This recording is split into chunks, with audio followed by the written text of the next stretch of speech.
Hello बच्चों, स्वागत है आपका एफटेक स्टडी चैनल पे। आज हम क्लास 10 का चैप्टर नंबर 5 लाइव प्रोसेस के इम्पोर्टेंट क्वेश्चंस देखेंगे। तो आइए हम शुरू करते हैं। सबसे पहला आपका क्वेश्चन है कि mention the raw material require for photosynthesis. Photosynthesis के लिए रॉ मटेरियल कौन कौन सा है जो यूज़ किया जाता है। पहला है कार्बन डाइऑक्साइड, दूसरा वाटर, तीसरा सनलाइट। कार्बन डाइऑक्साइड क्या करती है, plant get CO2 from the atmosphere से प्लांट क्या करते हैं, CO2 लेते हैं थ्रू दी स्टोमेटा। जो लीफ होती हैं, लीफ में छोटे से पोर्स होते हैं जिनको हम स्टोमेटा कहते हैं, उसके थ्रू क्या करती है, CO2 इनटेक करती है प्लांट। इसी और water, plant absorb water from the soil से एब्जॉर्ब करते हैं through the root and transfer कर देते हैं उस वाटर को लीव्स में। Sunlight which is absorb by the chlorophyll, जो सन से लाइट मिलती है उसको क्या करते हैं, ये प्लांट क्लोरोफिल के द्वारा एब्जॉर्ब करते हैं। And other green parts of plant, वो भी क्या करते हैं, सनलाइट को एब्जॉर्ब करते हैं। तो ये आपके 3 रॉ मटेरियल हैं फोटोसिंथेसिस की। इसके बाद नेक्स्ट क्वेश्चन है, what would be the consequence of deficiency of a haemoglobin in your body. तो द डेफिशिएंसी ऑफ हीमोग्लोबिन होती है in our body is called anaemia. इसको क्या बोलते हैं, हम एनीमिया बोलते हैं। एनीमिया में क्या होता है कि the blood is unable to carry the sufficient amount of oxygen.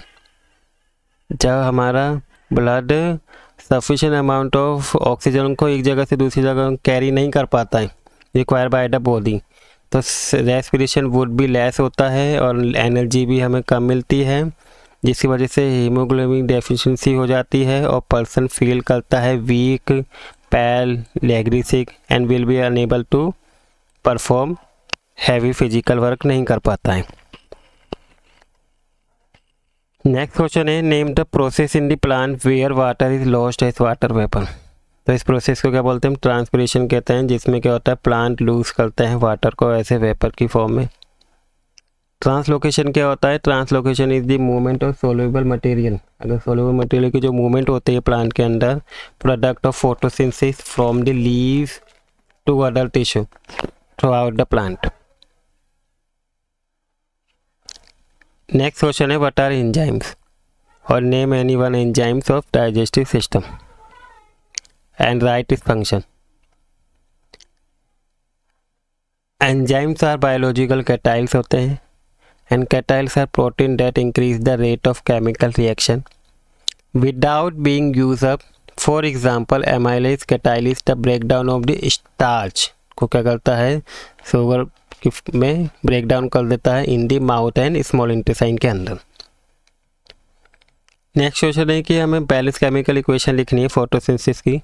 तो फोटोसिंथेसिस की बैलेंस केमिकल इक्वेशन क्या होती है, प्लांट क्या करते हैं, CO2 और वाटर और सनलाइट, इनका यूज़ करके क्या बनाते हैं, फूड बनाते हैं, ग्लूकोज जिसे बोलते हैं, और प्लस वाटर और ऑक्सीजन देते हैं। नेक्स्ट क्वेश्चन है, इसी का second part, when do the desert plant take up the carbon dioxide and perform photosynthesis. Desert जो प्लांट्स होते हैं वो कब फोटोसिंथेसिस करते हैं और कब कार्बन डाइऑक्साइड को लेते हैं। तो desert plant open up their stomata, open करते हैं ड्यूरिंग द नाइट, रात में अपने स्टोमेटा को ओपन करते हैं और CO2 को लेते हैं। Stomata remains close during the day time में क्लोज रहता है, जिससे प्रिवेंट ऑफ लूज वाटर जो है उसको प्रिवेंट हो सके, बचा सके बाय द ट्रांसपिरेशन प्रोसेस के थ्रू। And they store the CO2 in the their cell में स्टोर करते हैं until the sun comes and they can carry on the photosynthesis during the day time. और इस तरीके से वो डे टाइम में अपना फोटोसिंथेसिस करते हैं जब सन निकलता है दिन। इसके बाद नेक्स्ट क्वेश्चन है, explain the process of nutrition in amoeba. Amoeba में जो न्यूट्रिशन होता है वो किस तरीके से होता है। अमीबा इसी प्रोटो जो है फाउंड इन फ्रेश वाटर में मिलता है। It feed in microscopic plant को ही खाते हैं। An animal present in water. The mode of nutrition in amoeba कैसा होता है, होलोजोइक होता है। And the process of obtaining by the food is called फोगोटाइसिस।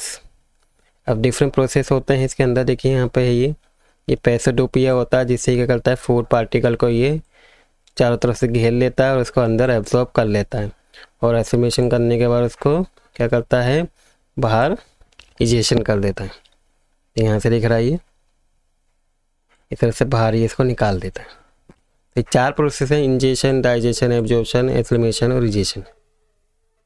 ठीक है, इंजेशन और इजेशन है। सबसे पहले इंजेशन देखते हैं। Ingestion is the process by taking food in the body. जब हम बॉडी के अंदर फूड को लेते हैं तो उसे इंजेशन कहते हैं। अमीबा क्या है, यूनिसेलुलर एनिमल है, so it does not have a mouth. इसका कोई माउथ नहीं होता है जिससे वो इंजेशन ऑफ फूड कर पाए। इसी की वजह से वो क्या करता है, फूड को इनसर्कलिंग कर लेता है, चारों तरफ से घेर लेता है। किसके थ्रू, पीसोडोपिया के through. When the food is completely in circle, अंदर आ जाता है, the food is इनगल्फ्ड in the form A bag, जिसे क्या बोलते हैं, फूड वैक्यूल्स भी बोला जाता है। इसके बाद डाइजेशन होता है। Digestion is the process of breaking the large and insoluble molecules in small and water soluble molecule.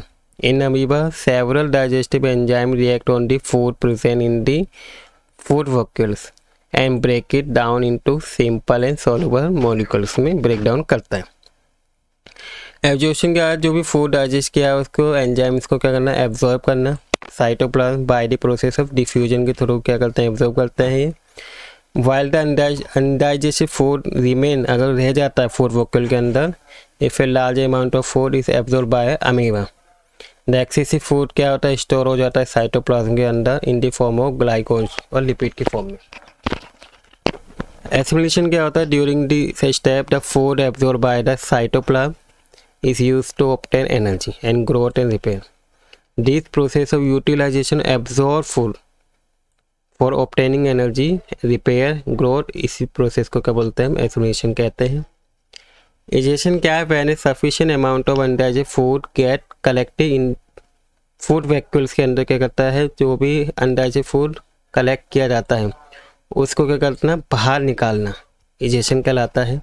The process of removal undigested food from the body is called ejection. Next question है, question number 8। हमें इसके function बताने हैं, क्या ये चारों transfer होते हैं। सबसे पहले जाइलम। जाइलम का एक स्पेशलाइज प्लांट कंडक्टिव टिश्यू है जो ट्रांसफर करता है वाटर और मिनरल्स को from root to all parts of plant which occur against gravitational force with the help of ascent of sap. Phloem क्या करता है, transport food that is prepare in the leaves के through, जो भी food बनाया जाता है उसको ट्रांसफ़र करने का काम करता है by the process of photosynthesis various part of plant. This process is called translocation भी बोलते हैं इस प्रोसेस को। और phloem also transport amino acid, hormone, synthesise, इन सबको क्या करता है, वो ट्रांसफर करता है। प्लूमिनरी वेन्स क्या होती है, ये ह्यूमन सर्कुलेटरी सिस्टम के अंदर प्रेजेंट होती है, जो क्या करती है, ऑक्सीजनी ब्लड को लंग से हार्ट के लेफ्ट एट्रियम में ट्रांसफ़र करने का काम करती है। वेना केवा क्या है, ये ट्रांसफर करती है डीऑक्सीजनी ब्लड को कलेक्ट करती है ऑल वेन से of body except pulmonary veins and pass it to the right atrium of heart में पहुंचाती है। प्लूमिनरी आर्टरीज क्या होत करती है, ट्रांसपोर्ट डीऑक्सीजनी ब्लड को ट्रांसफर करती है फ्रॉम राइट एट्रियम से लंग्स की ओर, ताकि वहाँ से ऑक्सीजनेट होके आए। एरोटा क्या है, ट्रांसफर द ऑक्सीजनी ब्लड को ट्रांसफर करता है from left atrium to systematic arteries which further take the blood to various body part. इसमें नेक्स्ट क्वेश्चन है कि ब्लड सर्कुलेशन इन फिश में किस तरीके से डिफरेंस है ब्लड सर्कुलेशन इन ह्यूमन, और फिर ब्लड सर्कुलेशन के बारे में भी बताना है। Fish have a only 2 chamber, इनके अंदर सिर्फ 2 ही चैम्बर होते हैं। The blood is pump to the gills के थ्रू पम्प किया जाता है ऑक्सीजनी ब्लड को, एंड फ्रॉम वहीं से क्या किया जाता है, डायरेक्टली बॉडी के सभी पार्ट में पहुंचा दिया जाता है। वापस से ये हार्ट में नहीं आता है ऑक्सीजनी ब्लड, तो इस प्रोसेस को हम क्या बोलते हैं, सिंगल सर्कुलेशन भी कहते हैं। और यदि डीऑक्सीजनी ब्लड को ऑक्सीजन होने के लिए हम लंग्स में भेजते हैं और लंग्स से ऑक्सीजनी ब्लड होने के बाद अगर वो वापस से हार्ट में आके फिर बॉडी में ट्रांसफ़र होता है, तो इसको हम क्या बोलते हैं, डबल सर्कुलेशन कहते हैं, जो ह्यूमन्स के अंदर होता है। In the human during circulation blood travel twice, इसमें 2 बार होता है in 1 complete cycle of the body and is called double circulation बोलते हैं इसे। The pathway of a blood from the heart to the lungs and back to the heart is called pulmonary circulation बोलते हैं। And part of a blood from the heart and to rest of the body में transfer किया जाता है उसे systematic circulation कहते हैं। तब ह्यूमन के अंदर किस तरीके से वर्क करता है हम ये देख लेते हैं।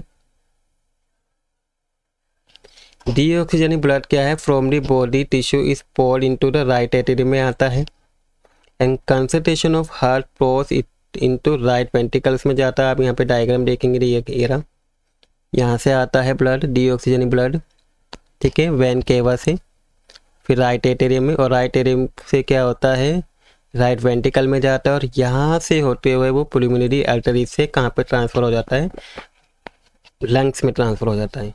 तो from the right ventricle deoxygen blood from the lungs and through pulmonary arteries, यहाँ पे देखेंगे ये पुल्मोनरी आर्टरीज से oxygen blood from the lungs is return into, फिर वहाँ से ऑक्सीजन होने के बाद जो ब्लड है वो रिटर्न होता है कहाँ से, पुल्मोनरी वेन से, return left atrium and then left ventricles, यहाँ से एंटर करने के बाद लेफ्ट एट्रियम में जाता है और फिर लेफ्ट वेंटिकल्स में ट्रांसफ़र होकर फिर आगे जो एरोटा है वहाँ से बॉडी के सभी पार्ट में ट्रांसफ़र कर दिया जाता है। अभी डायग्राम में देख पा रहे हैं।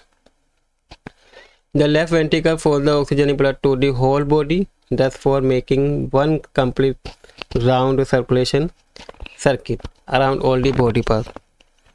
The blood pass through the heart twice. This is known as double circulation. इससे क्या होता है बॉडी के सब पार्ट में पहुंच जाता है। इसके बाद आपको क्वेश्चन नंबर 10 है जिसमें आपको human excretory system, human respiration system और ह्यूमन डाइजेशन सिस्टम का डायग्राम बनाना है। तो ये आपका ह्यूमन एक्सक्रीटरी सिस्टम है जिसमें आपके दो किडनीज होती हैं लेफ्ट एंड राइट साइड में, लेफ्ट रेनल वैन है, ठीक है, एरोटा है, इसमें लेफ्ट यूरेटर है, दो यूरेटर होते हैं इसमें, वेना केवा है एक, यूरिनरी ब्लेडर है और यूरेटा है।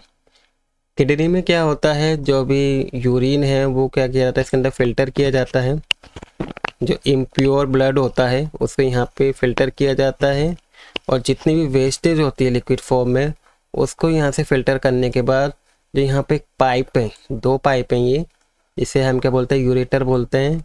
यूरेटर से कहाँ पे ट्रांसफ़र कर दिया जाता है, आपका यूरिनरी ब्लेडर में ट्रांसफ़र कर दिया जाता है और वहाँ से फिर ये क्या है यूरेटा से बाहर निकाल दिया जाता है। तो इस तरीके से एक्सक्रीटरी सिस्टम वर्क करता है। इसके बाद नेक्स्ट है आपका रेस्पिरेशन सिस्टम, जो भी हमारा ऑक्सीजन को क्या करते हैं हम इनके टेक करते हैं बॉडी के नाक के थ्रू, नेज़ल पैसेज के थ्रू अंदर जाती है और यहाँ से होते हुए जो ब्रोंचिस हैं ब्रोंचिस में जाती है और फिर इसके सब डिवाइड कर रखा है ब्रोंचोइस, और ब्रोंचोइस से फिर वो आगे कहाँ पे जाती है एल्वुलीज में जाती है और एल्वुलीज में आने के बाद यहाँ पे ऑक्सीजन और कार्बन डाइऑक्साइड CO2 का एक्सचेंज होके वापस से यहाँ एक्सचेंज होने के बाद जो CO2 होती है वो वापस से इसी पाथ से क्या होती है बाहर निकल जाती है। तो इस तरीके से रेस्पिरेशन सिस्टम वर्क करता है। इसमें एक रिप्स होती हैं जो क्या करती है लंग्स को कवर करके रखती हैं, प्रोटेक्ट करती हैं। बीच में यहाँ पे एक ट्रैकिया भी है और रिंग्स ऑफ कार्टिलेज भी यहाँ पे हैं, आप देख पा रहे हैं ये कार्टिलेज की रिंग्स हैं। इसके बाद डाइजेशन सिस्टम है, डाइजेशन सिस्टम का डायग्राम है। सबसे पहले यहाँ टंग होता है, माउथ, ओसोफेगस, स्टमक है ये हमारी स्मॉल इंटेस्टाइन है और ये लार्ज इंटेस्टाइन है। यहाँ पे अपेंडिक्स है, ये पैनक्रीज है, इधर लीवर है, ये बाइल डक्ट है और ये गैल ब्लेडर है जो क्या करता है बाइल जूस को स्टोर करता है और ये ऊपर क्या है डायफ्राम है जो सबको कंट्रोल करके रखता है, प्रोटेक्ट करता है। तो जब हम फूड को क्या करते हैं माउथ के थ्रू इंटेक करते हैं तो दांत से क्या करते हैं चबाने के बाद वो टंग में जाता है और इसमें अच्छी तरह से मिलाया जाता है फूड को और फिर ओसोफेगस से, और ओसोफेगस से पैरासिटिक मूवमेंट में क्या होता है नीचे आता है और ये स्टमक में आ जाता है। स्टमक में आने के बाद यहाँ पे कुछ HCl और अदर जूस होते हैं वो मिक्स हो जाते हैं और यहाँ से फिर वो स्मॉल इंटेस्टाइन में जाता है जहाँ पे पूरी प्रॉपर तरीके से डाइजेस्ट होता है। और कुछ फूड ऐसा होता है जो अनडाइजेस्ट होता है तो उसको क्या किया जाता है लार्ज इंटेस्टाइन में भेज दिया जाता है और लार्ज इंटेस्टाइन से फिर वो एनएस के थ्रू उस वेस्टेज को बाहर निकाल दिया जाता है। तो इस तरीके से डाइजेशन सिस्टम वर्क करता है। तो ये थे आपके टॉप 10 क्वेश्चन इस चैप्टर के इम्पोर्टेंट क्वेश्चन जो मैंने आपको कराए हैं, और ये आपके एग्ज़ाम के लिए भी वेरी इम्पोर्टेंट है। आई होप आपको सभी क्वेश्चन अच्छे से समझ में आ गए होंगे और आपको वीडियो भी अच्छी लगी होगी। अगर आपको वीडियो अच्छी लगी तो प्लीज़ वीडियो को लाइक कर दीजिएगा, और अगर आप इस चैनल पर नए हैं तो प्लीज़ चैनल को सब्सक्राइब कर दीजिएगा। Thank you for watching video.